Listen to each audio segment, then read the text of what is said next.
Thanks for clicking on the video, and here today at Mimic, we are going to go over an old comic book issue. This is Marvel Team Up, and it features Spider-Man and Red Sonja. Yes, they get together and save the world from evil. So this is a cool issue to go over, and I'm going to do 100% flip through in 4K so you can check it out. And Red Sonja is our main theme this month, and I have a Red Sonja giveaway for a stack of Red Sonja comic books. I'll put a link down below for that. So this is a comic I mentioned while I was unboxing the Red Sonja figure, and I mentioned that this story did exist to my daughter, so I just had to dig it up and reread it. And yeah, there's more I get out of it now, I suppose, with 50 years plus of nerd experience. And so we'll go over that. Now, this is not a what if issue. It is, once again, a team up issue, so it's part of canon. There are other issues here that are what ifs. So we got a what if with Wolverine battling Conan the Barbarian, another what if of Conan the Barbarian in modern day time, but once again, these are what if scenarios. Another one with Conan and Thor, another one with Conan in modern day world. So I'll probably go over these issues one day when we do a Conan themed month. And Red Sonja is actually in one of these. But once again, they're a what if scenario, and this is not. So this is, I suppose, part of canon. So let's check it out. Let's get it out of the bag here. And so this issue is number 79. It was published in 1978. So this is a number of years after Red Sonja debuted in 1973. So you can see here, this cover is by John Byrne, who does the artwork within. And Red Sonja already has her classic scale mail bikini look to her. So let's take a look at the front page here. Now that I'm a bit older, I can appreciate the entire body of work that Chris Claremont did and John Byrne did throughout their career in the comic book industry. I wouldn't say this is their best work by far. The story is, pretty simple and straightforward. I think the artwork, though, is nice. Okay, so let's get to it. And I'll mention some other Easter eggs that seem to be hidden throughout this issue. So this issue starts off before Christmas. It's December 22nd, and Spider-Man is heading back towards the Daily Bugle. And while he's doing so, there's a little side story here of a guard who is making his patrols at the Metropolitan Museum of Art. And he comes across one display that has this amulet, and this amulet seems to be speaking to him. And then he can't control himself. He breaks the glass, and he has to put on this amulet. Spider-Man, of course, he's heading towards the Daily Bugle, makes a quick change, and now he's Peter Parker, and he's at the company a Christmas party here. Interesting enough, right here. So tell me, old buddy, how does it feel to be a mild-mannered reporter for a great metropolitan network? And look at this panel here. It looks very suspicious, like Clark Kent. And that's not the only reference to Superman in this book. So at the party, Mary Jane is there to drop by and visit Peter Parker. And we'll pass some ads here.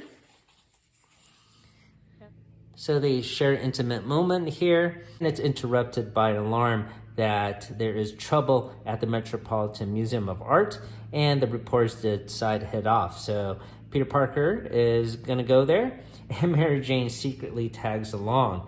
They reach the museum, and here they can see this huge crimson glow.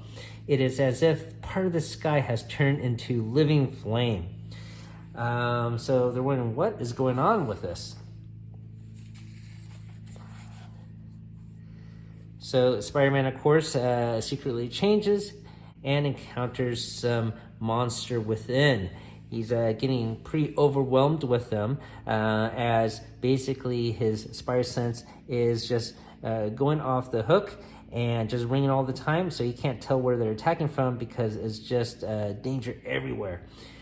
So Mary Jane sees that Spider-Man is in trouble when she enters the museum and comes across this sword that is in the display case, and she sees the sword is glowing. And then she also hears a voice in her head, and she's compelled to grab it. What do you think is going to happen when she grabs that sword? You'll find out. And of course, she turns into Red Sonja here. And this is an incredible splash page, I have to admit, by John Byrne. And of course, she's going to battle cry here. Back to your pits, you thrice damned spawns of hell, or face the naked steel of Red Sonja, she-devil of the Hyborian steppes. So Red Sonja, of course, she got her sword there. She's going to try to slay these monsters that Spider-Man is having trouble with and helps him out. And it turns out there is a sorcerer there. This is Kolungoth. So Kolungoth, he is a villain in Conan the Barbarian, and he's also a major villain in Red Sonja. So we've seen him a bunch of times before in the past. So anyways, you could see he's about to cast a magical spell here. Spider-Man can see that Red Sonja might be in trouble, and he decides to rescue her after she rescued him. So he zips to her, grabs her, and swings away with her. And Red Sonja does not appreciate this at all. She thinks that she's been kidnapped by this spider villain, and might be even in league with the sorcerer. So she hits him in the head while he's trying to swing them away, and they both fall down. And because of that fall, get knocked out a little bit, and unfortunately are captured. So now Red Sonja realizes that maybe this Spider-Man is actually trying to help her. This villain does not refer to Spider-Man as Spider-Man, but it refers to him as Man-Spider. You see, Red Sonja is not happy about this. Curse you, magician, if I were free, but you are not. And in a few moments, you will be dead. And of course, in typical supervillain monologue fashion, they got to give some speech before they got to do away with the heroes here in some elaborate scheme. So while the supervillain is giving his little monologue there, Spider-Man is using his brain to think what he can do. And he recognizes some of the architecture being sort of Egyptian in nature.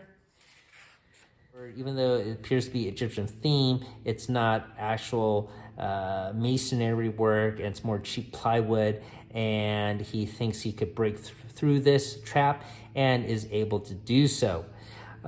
He swings away and tries to get Red Sonja out of the contraption as well. She thinks that he is very strong, and in some ways you remind me of a certain Sumerian I know, she states. Now, they're trying to make their escape, and the sorcerer has some minions that he has spawned there. It's always sort of a treat to go over these old comics and look at some of these old ads. Okay, so Spider-Man grabs Red Sonja once again and swing them over the horde there. He's about to cast a spell, but he misses Spider-Man as he is, of course, quite agile there and tackles him. And when he tackles him, he knocks him down, and they are knocked outside. And this panel is sort of interesting. You can see here the sorcerer is sort of surprised about what he sees here, and so is Red Sonja. They are not surprised and in awe of this. They're actually more in horror. No, please, Dark Lords, no. I knew I had slept a long time, but I never dreamed the world could change so much. Mitra, Ishtar, all you gods stand by me. The air is so foul it chokes me. Truly, this is a city of the damned. That's right, Wiz. Inside the museum was illusion. This is reality. Your world is dead, says Spider-Man. And now so are you. Hold him, comrade. Let my blade end this fight. And one more thing, Bozo. It's not Man-Spider, it's Spider-Man. Chrome. Okay, so that's a little bit silly, right? You idiot.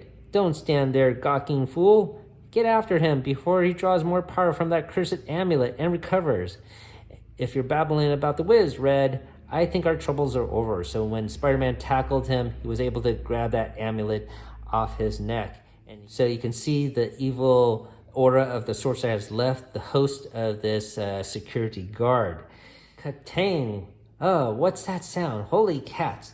And now it's Spidey's turn to breathe a prayer as Red Sonja's form turns transparent as glass and fades away, revealing a gentler, more fragile soul whose work is done.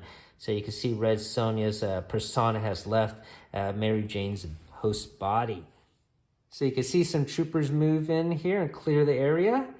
And basically, Peter Parker takes that amulet that he has still and chucks it into the ocean. And funny, thinking of the battle and of Red Sonja, all of a sudden I have this irresistible craving for a flagon of ale.